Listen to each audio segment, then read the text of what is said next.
I think Donald Trump taking his ball and going home, there's absolutely no risk. It's an improvement to the debate. The IQ of the debate went up a couple dozen points, I would say.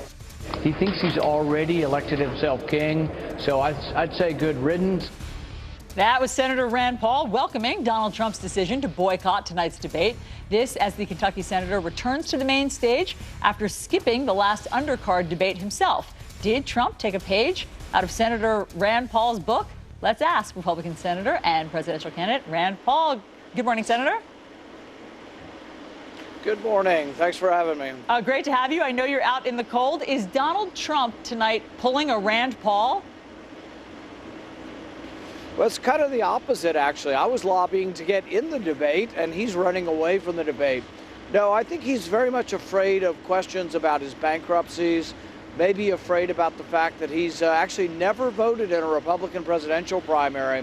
So, for 70 years, he's been a progressive Democrat. I was wondering if maybe he's going to show up in the Democrat primary debate the next time. Touche.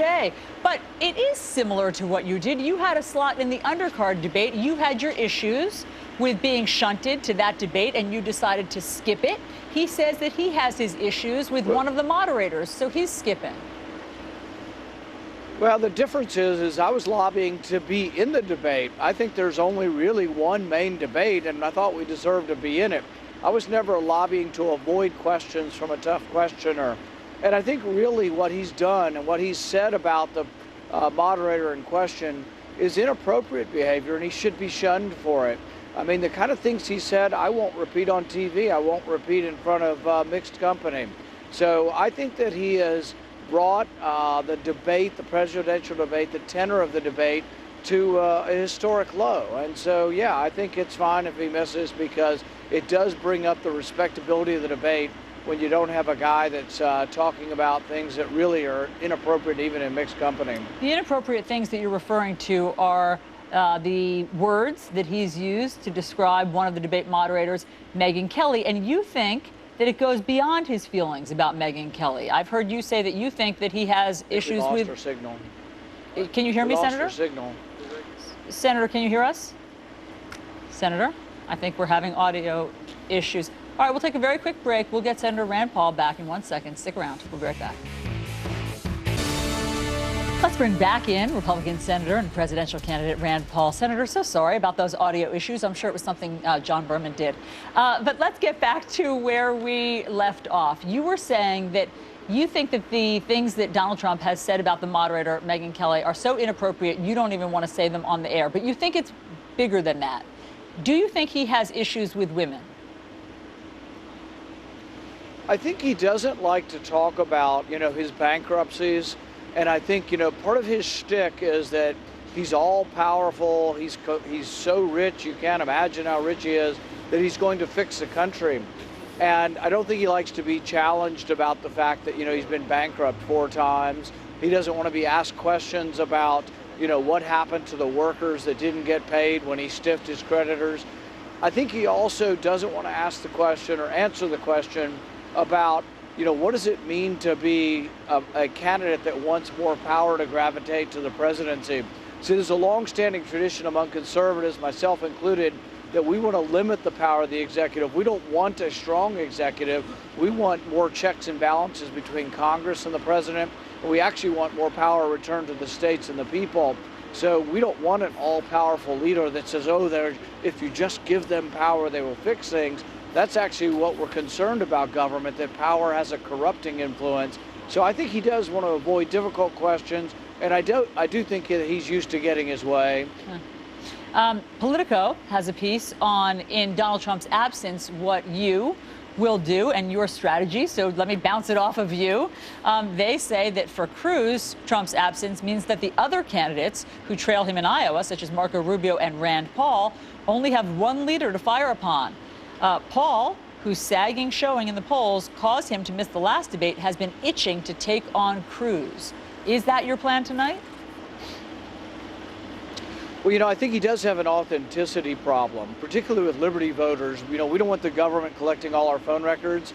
And when he told Marco Rubio that he voted for the reform because he wanted the government to collect 100% of our cell phone records, that troubles the Liberty voter. when he didn't show up to vote for Audit the Fed, something I've worked on for 5 years to get a vote. That troubled the Liberty voters. But I think also Rubio's had a point with him on the immigration issue that Cruz now wants to accuse everybody in the whole world of amnesty. And this is sort of his shtick in Washington and goes to the problems he has in Washington. So he creates these false narratives. He says everybody's for amnesty except for him, except for during the debate over immigration, he actually was for legalization, which is not a bad thing to be for. In fact, if we secure the border first, I think it's a reasonable thing that we could work towards. But he used to be for that. Now he's against it because he wants to be just as hardline as Donald Trump on immigration. And I think that there's a certain falseness that is going to come forward as people begin to examine his changing positions. And we can expect you to bring that up tonight. You're pulling out all the stops. We find you in Des Moines this morning. We understand that you have something like at least 16 campaign events between now and Monday's caucuses. What number do you think you need to come in the caucuses and New Hampshire to move forward? You know, our secret weapon will be the youth vote, and we don't know how many will turn out, but I do know that for the last several weeks I've had about 100 young men and women, college-age volunteers making phone calls in Iowa, and they've made over 800,000. In fact, I think it is approaching 900,000 phone calls for me. We believe we're going to cross the 1 million phone call threshold in the next couple of days before the election. This is an extraordinary feat. We have 1,000 precinct chairs. We expect to surprise people and exceed all expectations. One of the interesting things about the polls is when you ask people who they voted for in 2012, it's a very small number are saying Ron Paul. So we think they're not picking up at all. My father's voters, the Liberty voters, somehow aren't being included in these surveys. And so we think we're underestimated, and we hope to shock some people. Senator, I know it's hard to talk about ice cream when you're standing outside in the cold, but Ben & Jerry's ice cream has just come up with a new flavor for Bernie Sanders. And we're wondering if you've ever considered what flavor ice cream could be dedicated to you. You know, I wonder if Ben & Jerry's is going to add to their business model that it ought to be free for everyone. So I think the Bernie Sanders ice cream ought to be free. But I'm guessing Ben & Jerry's, their socialism stops when it comes to not charging for ice cream. Well played, Senator. But just if you need a suggestion, we came up with for you Kentucky Bourbon Brittle. Ah, I like that. I like that. Thought you would like that. All right, Senator, thanks so much. Of course, we'll be watching tonight and beyond. Thanks so much for being on New Day. Thank you. Let's get over to John. All right, Allison, thanks so much.